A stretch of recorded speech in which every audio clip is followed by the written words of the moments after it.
నిజామాబాద్లో కూడా ఈసారి వినాయక ఉత్సవాలకు అంగరంగ వైభవంగా మొత్తం సిద్ధమైనట్లు తెలుస్తూ ఉంది. వానను కూడా లెక్క చేయకుండా తమ సంప్రదాయాన్ని కొనసాగిస్తామని చెప్తున్నారు. విగ్రహాలు కూడా భారీ స్థాయిలో కొనుగోలు చేస్తున్నటువంటి పరిస్థితి మార్కెట్లో మనం చూస్తున్నాం. సో నెక్స్ట్ మనం ఏపీకి సంబంధించి పూర్తి అప్డేట్స్. విజయవాడ ఈసారి పూర్తిగా వరద మొత్తం అంచుల్లో కూడా ఉన్నటువంటి పరిస్థితి కనిపిస్తుంది. వరదలో పూర్తిగా నిమజ్జనం అయ్యేలాగా ఉన్నటువంటి పరిస్థితి కనిపిస్తుంది విజయవాడ మొత్తం. సో ఇలాంటి టైంలో వినాయక చవితి ఉత్సవాలు ఎలా జరగబోతున్నాయి, సో పండుగని సంప్రదాయాన్ని కొనసాగించే పరిస్థితి ఉందా? పూర్తి అప్డేట్స్ అందించేందుకు మా ప్రతినిధి రాఘవ మనకి అందుబాటులో ఉన్నారు లైవ్లో. ఎస్ రాఘవ, చెప్పండి. పూర్తిగా ఈసారి మనం చాలా రోజుల నుంచి ప్రచారం చేస్తున్నాం, పూర్తి స్థాయిలో కూడా ఈసారి చాలా గడ్డుకాలం ఎదుర్కొన్నటువంటి పరిస్థితి కనిపిస్తుంది విజయవాడ. సో మొత్తం ఓవరాల్గా చూసుకుంటే కృష్ణా కానీ ఏపీకి సంబంధించి ఈసారి వినాయక ఉత్సవాలకు సంబంధించి ఏర్పాట్లు ఎలా జరుగుతున్నాయి, పూర్తి అప్డేట్స్ అంటే? Thank you Rajasekhar. ఈ వర్షాల వల్ల, ఈ 3 రోజుల గురించిన వర్షాల వల్ల పండుగ ప్రభావమైన కూడా ఎక్కువ చూపిస్తూనే ఉంది. అదిగా గత ఈ గుంటూరు, విజయవాడ, ప్రకాశం జిల్లా, ఈ 3 జిల్లాలో కూడా వర్షపాతం కూడా ఎక్కువగా నమోదైంది. వర్షాల వల్ల కూడా లక్షల ఎకరాల ఆస్తి నష్టం కూడా జరిగింది. రైతులకు కూడా ఈ కోలుకోలేని స్థితిలోనే ఉన్నారు. అదే విధంగా రైతులు కూడా ఈ పండగ ప్రభావం కూడా చూపిస్తుంది, తక్కువగా చూపిస్తుంది. ఎక్కడికక్కడ ప్రతి ఊర్లో కూడా గత సంవత్సరంలో ప్రతి వీధికి ఒక బొమ్మ పెట్టి ఉత్సవాలు బాగా జరుపుకునేవాళ్ళు. ఈ సంవత్సరంలో 4-5 వీధులు కలిపి కూడా ఒక బొమ్మ కూడా పెట్టి దాని మండపాన్ని కూడా ఏర్పాటు చేసుకొని ఉత్సవాలు జరుపుకోవటం వంతు అవుతుంది.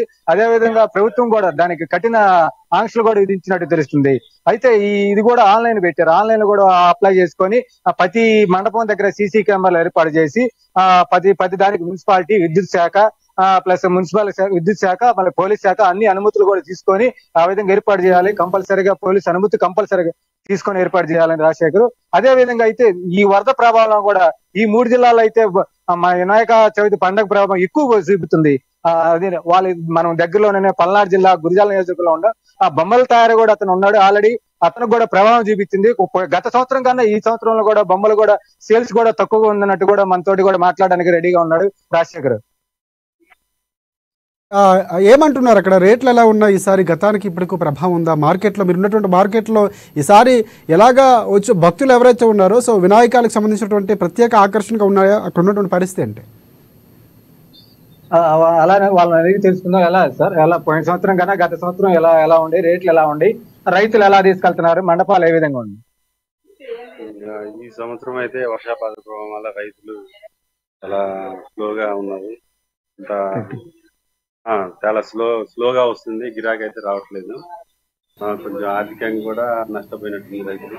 మాకు కూడా అంత సేల్స్ లేదు, 30% డౌన్ గా నడుస్తుంది. కష్టంగానే ఉంది ఈ సంవత్సరం, మాత్రం నష్టాల్లోనే నడుస్తుంది. అయితే మండపాలు తయారు చేసే వాళ్ళు కూడా గత సంవత్సరం కన్నా ఈ సంవత్సరంలోనే సేల్స్ తక్కువగా ఉంది.